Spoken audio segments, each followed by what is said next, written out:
Yankees explain why they didn't trade for Tarik Skubal, Adley Rutschman. New York.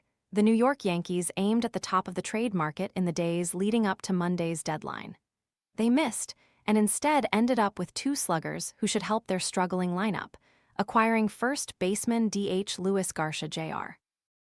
from the Washington Nationals and left fielder Heliot Ramos from the San Francisco Giants.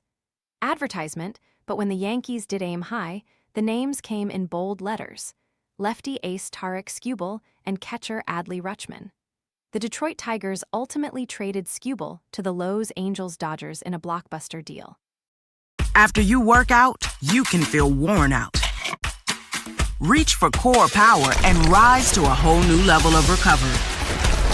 High-quality protein to build muscle. The nutrition you need to power on. Ready to order? Scan the QR code now or visit grabdeal.us/10. Rutschman went from the Baltimore Orioles to the Boston Red Sox in a deal many viewed as an overpay.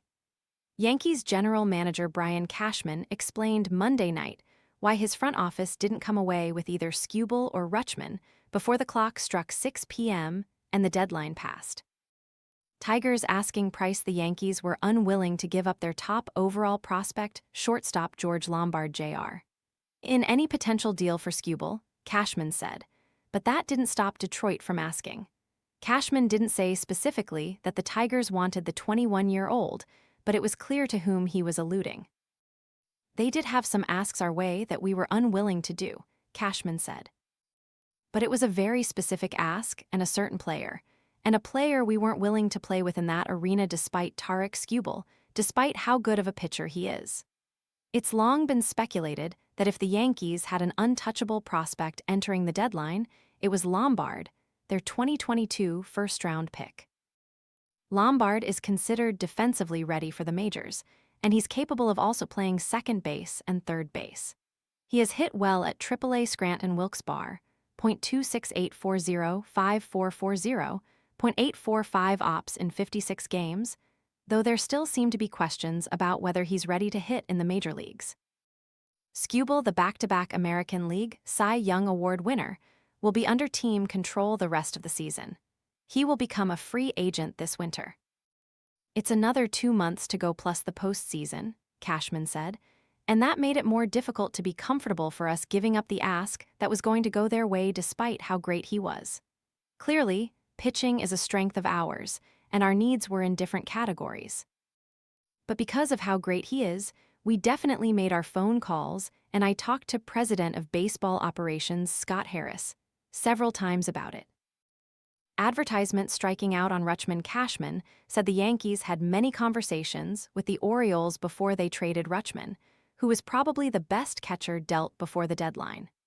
Rutschman, left wrist inflammation, is on the injured list, but he's considered a strong defender, and he has a .764 ops in 67 games. Couldn't meet the price, Cashman said while discussing his talks with Baltimore. Cashman didn't offer specifics on their talks, but said that there was no opportunity that existed for us that we felt good enough about to be able to push through on. Ultimately, the Yankees didn't land a catcher. They will go the rest of the season with the underperforming Austin Wells and Ali Sanchez, though they could also go back to JC, of course. They weren't the only ones who sought a catcher and wound up empty-handed. The Yankees and many other teams tried to pry Hunter Goodman from the Colorado Rockies and Ryan Jeffers from the Minnesota Twins, but neither player was traded. Ditto for the Cincinnati Reds' Tyler Stephenson. We grinded through the market in catching, Cashman said.